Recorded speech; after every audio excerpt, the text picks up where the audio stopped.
Bonjour à toutes et à tous, merci de regarder Kivu Morning Post TV et bienvenue à suivre ce journal. Et au sommaire, les combattants de l'AS123 ont tenu leur premier meeting en Dibira, dans le territoire de Walungu, au sud Kivu, confirmant leur contrôle sur cette zone stratégique menant à Chabunda, à la limite de la province du Maniema. Et puis en visite à Mouchaki dans le territoire de Massissi, Corneille Nangaa, coordonnateur politique de l'Alliance Fleuve Congo AS123, a assuré à la population locale que la guerre touchait à sa fin et a invité les habitants à se tourner vers le développement. Dans l'est de la République démocratique du Congo, une embuscade de terroristes de l'ADF Amtienne sur le tronçon Ocha-Mamouvé a fait au moins 9 morts et causé de dégâts matériels ce vendredi 26 septembre 2025. C'est tout pour le sommaire, après cette virgule et détail.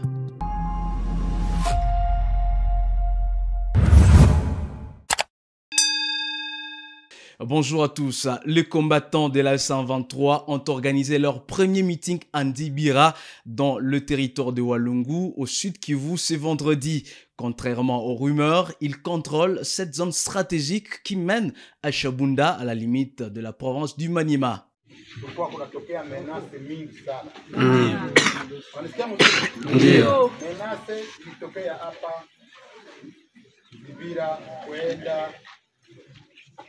Kutatiza Walungu, Kaniola, Mulamba na nafasi nyingine. Bombardement zimetoka huku naelekea kupiga nyinyi wa raia hapa na waajirani wenu kando kando hapa. Iko vipi? Ndio. Uliona hivyo vitu? Ndio. Sasa sisi kwa muda huu tuko kwenye CCLF. Mungu mnasikia tuko naongea doa kule Qatar. Ndio. Tulisinye CCLF na serikali ya Kinshasa. Hii serikali ya Kinshasa anapenda mpaka vita ikue. Ndio maana mliona hapa ndege ilikuwa inashuka hapa. Mlikuwa mnaona ndege inashuka hapa? Ndio. Inaleta wanajeshi, tumekamata bomu mingi hapa ambazo walikuwa wanatupa ndani ya wananchi. Tulikamata jana. Na mnamjua ndugu Maeshi, huyo mzalendo Maimai alikuwa hapa. Gari ambazo alikuwa nazo pia amefanya nini? Amezichoma. Hamujaziona? Dommage. Amechoma magari zote zilikuwa hapa mbili. Bisi moja ndio tumekamata na waza mwenyewe atakuja kama sababu mimi naona kuna rangi ya ajabu. Mwenye bisi ile atakuja kuchukua kama pekee mwenye alikuwa amemlazima hiyo gari. Atakuja kuchukua gari yake. Kufanya magia. Kabisa. Hiyo menase ndio maana tulifika hapa ili tuielewanye. Unanisikia mzuri? Ndio. Ile menase ilikuwa inatokea hapa Njira kwenda Ninja, kuelekea Kabare, kuelekea Mwenga na Walungu, tulikuja hapa kufanya nini? Irudishe nyuma ili mkuu ndani ya amani. Lakini sisi bado tunategemea kwamba kumaliza matatizo ya Kongo lazima watu waongee. Unanisikia mzuri? Ndio. Ingebidi kusema tupigane kila siku. Kama tumekuja kufika hata Kinshasa. Sababu jeshi ambalo liko mbele yetu tunajua. Ndio. Hakuna jeshi hapo. Wanachokijua ni unyanyasi, wizi na mabarieri mingi barabarani. Ndio. Kuna kingine wanajua? Hakuna. Kwa wanaume kwa nini hawakubaki patikana? Na kwa hiyo menase imekuwa elwanye, unaweza kuikala katika amani, ufungue aktivite za kuendelea. Masomo wa vijana watoto nafasi yao ni kwenye masomo, hapana ndani ya makarieri ama ndani ya makazi ambayo yanaangalia. Waende kwa masomo, wachuruze, muende Walungu, muende kwenda na kurudia. Sidhani kama kuta barabara hapa, kwa barabara hapa mtakuja barabara zote zinafanya nini?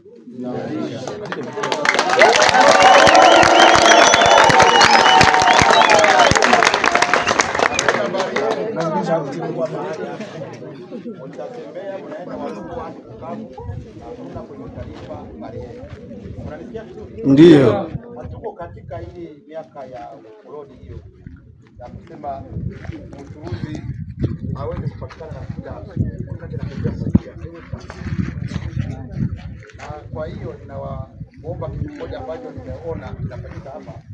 Manyumba mingi zinafungwa na wenye hizo manyumba wengi walikimbia na kuna vitu vyao ndani. Kuna wengi wako natoka na moto Walungu na mahali pengine wanakuja hapa walikuwa kubeba vitu wakidanganya kwamba ndio waliwacha. Hapa mnafahamiana nje kwa nini? Mkuwe wa security ama walinzi wa wengine. Kubali wakuja wabomoe nyumba ya mwenzako, wapore mali. Kwa sababu wakempora tu utakuwa na vigumu kupata salama. Itabidi uende kukaa usiku sasa. Unasikia vizuri? Usikubali hiyo vitu na waache wengine wanaofanya nyumba zao wao wenyewe wafanye nini? Wakuje wafungue, kama ni biashara waanze wafungue. Profite nyuma yao kwanza kuiba wenyewe. Wakongomani wako ndani ya makundi ya mkali sana. Tuwaongezee vizuri. Unanipata vizuri? Ndio. Na kwa hiyo mwambie wa vijana wenye walikuwa hapa, watoto ya Mpira, Mulamba na mahali pengine warudi walete silaha waweze kufanya kazi. Wanaotaka kufanya vijana mnaona hapa ni jeshi nzuri sana. Ndio. Jeshi kali sana kabisa. Jeshi la wananchi na jeshi la umma. Hilo. Na waomba muwaambie warudi wasiogope. Maisha ni majina yao. Mimi ndio ya Mungu maisha ndio. Huyu maisha nimemuita mara mingi nikumbuka. Huyu maisha nimemtumia pesa hapa. Kweli. Maisha nimemtumia pesa hapa. Kama Chisekedi alikuwa na ashuru kwamba maisha tunazungumza. Nimemtumia pesa hapa si mara moja ni mara tatu.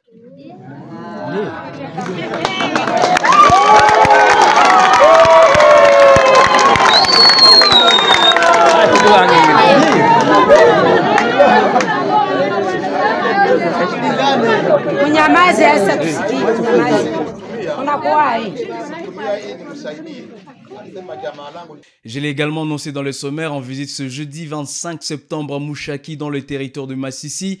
Corneille Nangaa, coordonnateur politique de l'Alliance Fleuve Congo AS123, a assuré à la population locale que la guerre touchait à sa fin et a invité les populations civiles à se tourner vers le développement. Si vous nous voyez ici, c'est le signe que la guerre est finie. Allons maintenant travailler pour le développement, a déclaré Corneille Nangaa devant plusieurs dizaines de villageois rassemblés. Mushaki, une localité stratégique du Nord Kivu, est placée sous le contrôle de l'AS123 dans le contexte du conflit qui l'oppose aux forces armées de la République démocratique du Congo et FARDC et aux milices alliées. Le mouvement politico-militaire qui affirme vouloir instaurer la paix et une nouvelle gouvernance dans les zones qu'il contrôle multiplie ces dernières semaines le message de réconciliation et de reconstruction à destination des populations locales. Parallèlement, Corneille Nangaa renforce l'administration de l'AS123 dans les zones occupées par des séminaires de renforcement des capacités sur les leaderships et la bonne gouvernance en faveur des cadres politiques et administratifs. Nous incarnons une révolution porteuse d'un changement majeur. Les territoires que nous avons libérés doivent bénéficier d'une gouvernance irréprochable, a déclaré Corneille Nangaa le 23 septembre à l'issue d'une session sur la gouvernance de la RDC tenue à Goma. Le coordonnateur Nangaa a évoqué la détermination de l'AS123 à instaurer un nouveau modèle d'administration dans les zones contrôlées, alors que l'AS123 s'affirme comme une alternative pour la paix dans les grands centres qu'elle occupe et annonce la fin de la guerre. Le combat se poursuivent dans d'autres zones contre les FARDC appuyés par les Wazalendo. Malgré l'accord de Washington conclu la semaine dernière entre le gouvernement congolais et le Rwanda, dont la mise en œuvre de mesures de sécurité débute le 1er octobre, l'AS123 poursuit son expansion dans l'est de la RDC. L'accord de principe signé entre Kinshasa et l'AS123 le 19 juillet à Doha, visant à désescalader le conflit dans l'est de la RDC, traîne encore à mettre fin à la crise. Et dans l'est de la République démocratique du Congo, les terroristes de la ADF Amtienne ont tendu une embuscade ce vendredi 26 septembre 2025 aux usagers du tronçon Oichamamove en territoire de Beni au Nord Kivu. Selon des sources concordantes, les bilans provisoires d'au moins 9 personnes mortes et de dégâts matériels. Les détails avec Isaac Bingeve. Des sources locales affirment que la plupart des victimes sont des commerçants se rendant au marché hebdomadaire de Mamove. Kinos Katuo, président des forces vives de Mamove, a déclaré que cet incident a accentué la panique parmi les voyageurs. Je cite, « Pour le moment, le bilan provisoire est d'un fourreau, des marchandises et 4 motos incendiées. 9 corps sont à déplorer lors de cette attaque ADF sur la route Oichama-Monvé. » Fin de citation. Les terroristes de Forces démocratiques et alliés ADF MTM sont responsables de plusieurs milliers de morts dans l'est de la RDC. La nuit du 8 au 9 septembre dernier, des attaques simultanées attribuées aux ADF ont fait une centaine de morts à Fotodou, en territoire de Beni, près d'Oicha, et à Ntoyo, dans le territoire de Lubero. Depuis Beni, je suis Zach Binigeve pour Kivu Morning Post. 2 miliciens de la Codeco ont kidnappé au moins 100 civils dans les territoires de Djougou, en province de l'Ituri, en République démocratique du Congo. L'attaque a eu lieu le 25 septembre 2025 au village des Lida, alors que les victimes, principalement des commerçants, revenaient du marché de Boulé. Selon la société civile, 4 personnes ont été tuées, 51 motos ainsi que de marchandises ont été emportées. 3 militaires FARDC ont été également tués dans cette attaque. Le sort des otages reste incertain, alerte la société civile. Une attaque que nous avons vue hier, mercredi, dans la soirée, à partir de 18h. Ça, c'est le 24 septembre 2025, justement à Lila. Lila se trouve dans le groupement des gens dans la chefferie de Bayama-Badjere. C'est là où les miliciens de la Codeco ont tué plusieurs fois. Vous savez, ces milieux est resté vide. Toute la population de ces villages-là a été chancée par les miliciens de la Codeco. Pour le moment, les miliciens de la Codeco envahissent ces lieux là-bas. Alors, c'est l'unique voie qui reste pour la population de la chefferie de Bayama Nord pour passer du côté de Largo, Bloukwa, Drodro vers Boulé et vice-versa. Alors, comme d'habitude, il y a les commerçants qui partent se ravitailler de Largo et Bloukwa vers Boulé. Ils sont tous les jours accompagnés par les militaires FARDC. Chose drôle, hier, le 24 septembre 2025, vers 18h, lorsque les miliciens de la Codeco ont vu qu'il y a eu beaucoup de commerçants qui sont partis à Boulé en moto et en camion pour acheter des marchandises et les ramener du côté de Largo et chefferie de Bayama Nord. Ces miliciens sont allés entendre ces commerçants qui sont allés à Boulé. Lors de leur retour, ces miliciens ont fait une attaque réelle et il y avait plus de 100 personnes dans cette route-là, dans la soirée. Les commerçants qui ont acheté avaient leurs marchandises dans les camions qui étaient aussi derrière eux. Il y avait aussi des motos qui avaient aussi des marchandises là-dessus. Les miliciens ont fait une forte coalition. Plusieurs miliciens de la Codeco à provenance des secteurs de Walendu Pitts et secteur de Walendu Jatsu. Ils ont fait une coalition très forte avec ADF Nalu et ils sont allés tendre une embuscade juste à Lila. C'est Europe qui ressemble à un triangle de la mort. Ils ont attaqué ces commerçants en Bila. Ils ont attaqué les militaires FARDC qui accompagnaient cette convoi-là. En tout cas, jusqu'à présent, nous avons déjà arrêté 4 morts et 3 blessés graves. Et puis à Lumbashi, le commissaire provincial de la police au Haut-Katanga, Blaise Kalimbalimba, a présidé sa première parade trimestrielle le 25 septembre 2025 à Lumbashi. Il a souligné que durant ses 100 premiers jours, il a travaillé à réduire l'insécurité grâce à la collaboration entre le service de sécurité. Kalimbalimba a déclaré que cette collaboration a renforcé la discipline parmi les policiers. Il a affirmé que l'objectif est de réduire la criminalité de 10 à 15%. Regardez. Ici, monsieur le journaliste, nous avons tenu notre première parade trimestrielle, comme je l'ai dit. L'objectif était d'évaluer nos actions. Pour l'instant, nos actions, c'est-à-dire entre nous et tous les services de sécurité. Parce que j'insiste sur ce comité de sécurité qui est le socle de la sécurité en province. Nous avons eu à évaluer, à rappeler la discipline des troupes, qui est un ensemble de règles que tout le monde doit suivre et observer. Nous avons rappelé la fidélité au chef de l'État, président de la République, Félix Antoine Tshilombo, pour que cette loyauté et fidélité soit constatée. Nous avons rappelé aussi le patriotisme. Le patriotisme qui n'est que le sacrifice que les hommes en uniforme doivent mener. Ils ont juré pour ça, pour travailler pour la paix et la quiétude de sa population. Voilà, grosso modo, ce qu'a été cette partie. Vous avez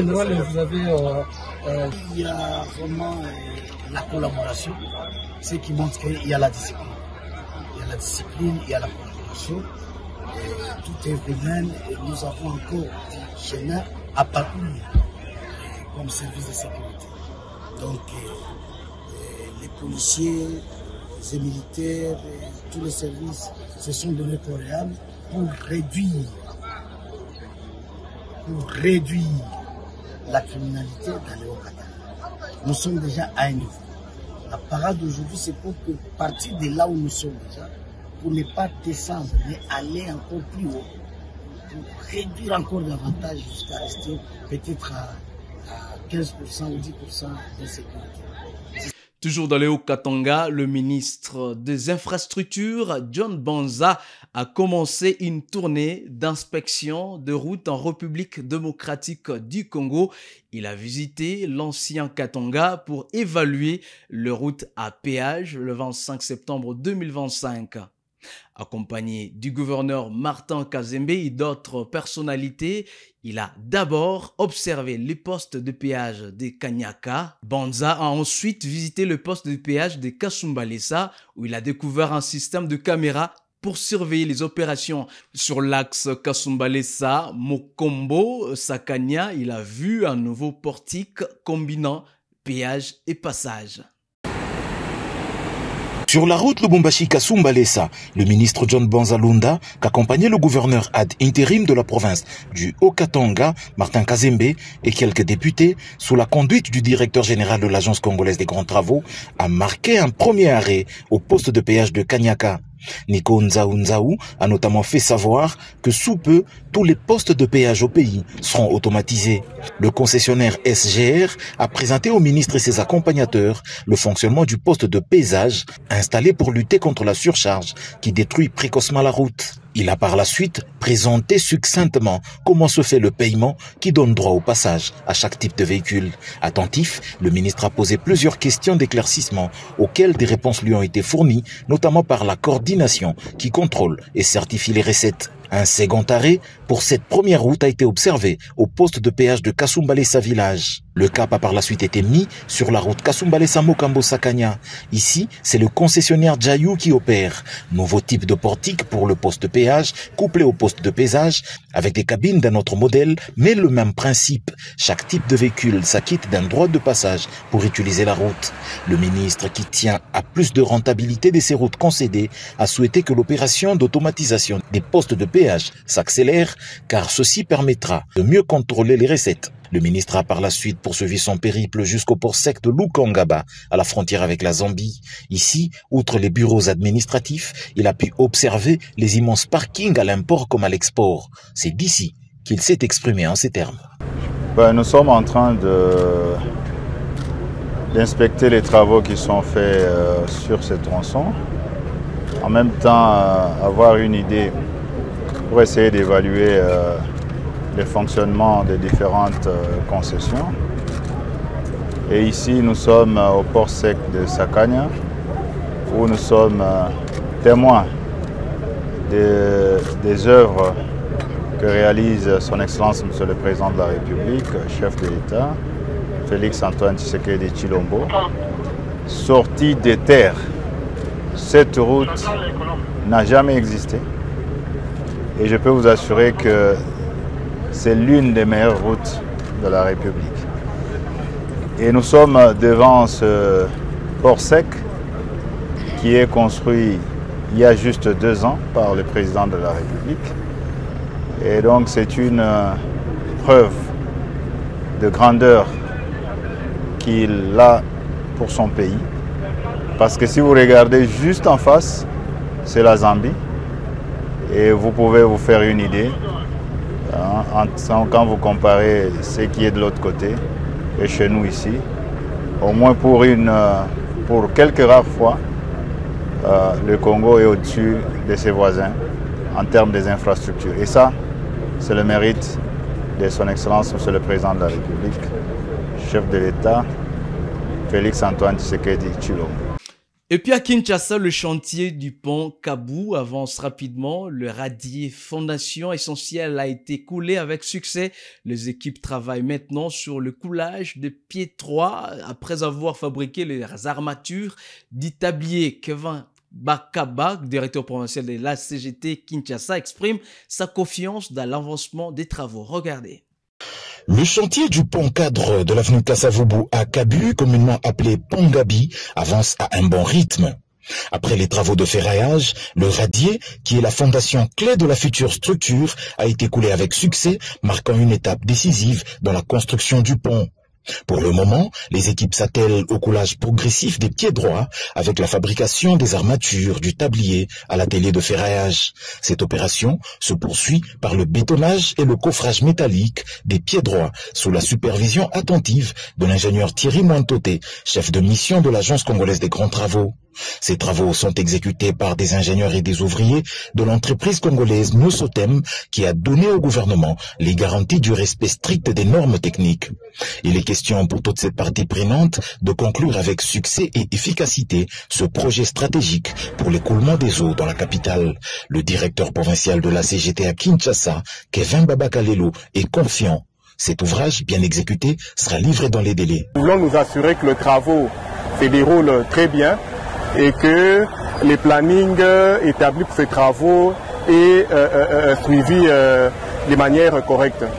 Donc nous avons constaté que les travaux qui sont faits sont de qualité, donc c'est des travaux qui sont satisfaisants. Nous avons tenu à rappeler à l'entreprise que c'est important d'accélérer encore les rythmes d'exécution de ce projet parce qu'il y a un risque important qui s'annonce, ce sont les pluies. Il faut que le projet puisse suffisamment évoluer de manière à ce que nous puissions être en mesure de gérer les eaux de pluie qui vont bientôt arriver. Cette avancée illustre l'engagement constant de l'Agence congolaise des grands travaux à travers sa direction provinciale de Kinshasa dans la gestion efficace du chantier et la promotion d'une mobilité plus sûre et durable pour les habitants de la capitale. Et pour finir, la ministre d'État en charge des Affaires étrangères, Thérèse Kaikwamba-Wagner, a réceptionné le nouveau sceau officiel pour les missions diplomatiques de New York et de Washington. Le ministre de la Justice, Guillaume Ngefa Andali, a remis ce sceau certifié et sécurisé. C'est une courte cérémonie pleine de signification organisée ce jeudi à la mission permanente de la République démocratique du Congo auprès des Nations Unies à New York. En réponse à la demande de la ministre d'État, ministre des Affaires étrangères, adressée à son collègue de la Justice, en vue de doter les missions diplomatiques des sceaux uniformisés, certifiés et sécurisés, le ministre de la Justice et garde des Sceaux, Guillaume Ngefa, a remis à sa collègue, chef de la diplomatie, ces nouveaux sceaux, qui les a transmis à son tour au chef de la mission permanente à New York, Zenon Mokongo, puis au chargé d'affaires de la RDC à Washington. Les sceaux officiels ont pour rôle d'authentifier les actes et documents de nos institutions, de nos services publics et de nos missions diplomatiques, pour assurer leur uniformité, leur sécurité et prévenir toute falsification. Ma collègue, Madame la ministre des Affaires étrangères, m'a demandé de doter nos ambassades et missions diplomatiques de sceaux certifiés et sécurisés par notre ministère. C'est ainsi que, Madame la ministre d'État, nous garantissons la crédibilité et l'authenticité de nos actes officiels à l'international et que nous renforçons la confiance envers notre pays. En sécurisant nos sceaux et en protégeant l'authenticité de nos actes, nous affirmons la crédibilité de la République démocratique du Congo sur la scène internationale. Le garde des Sceaux officiel a par la même occasion retiré les anciens cachets. Les renouvellements de ces attributs du pouvoir s'ajoutent à plusieurs actions entreprises par la chef de la diplomatie sur instruction du chef de l'État Félix Antoine Tshisekedi Tshilombo pour redorer l'image des marques de missions diplomatiques et consulaires de la République démocratique du Congo. Et cela fin ce journal sur Kivu Morning Post TV. Mesdames, mesdemoiselles et messieurs, que vous soyez, merci à vous de l'avoir suivi. Restez avec nous.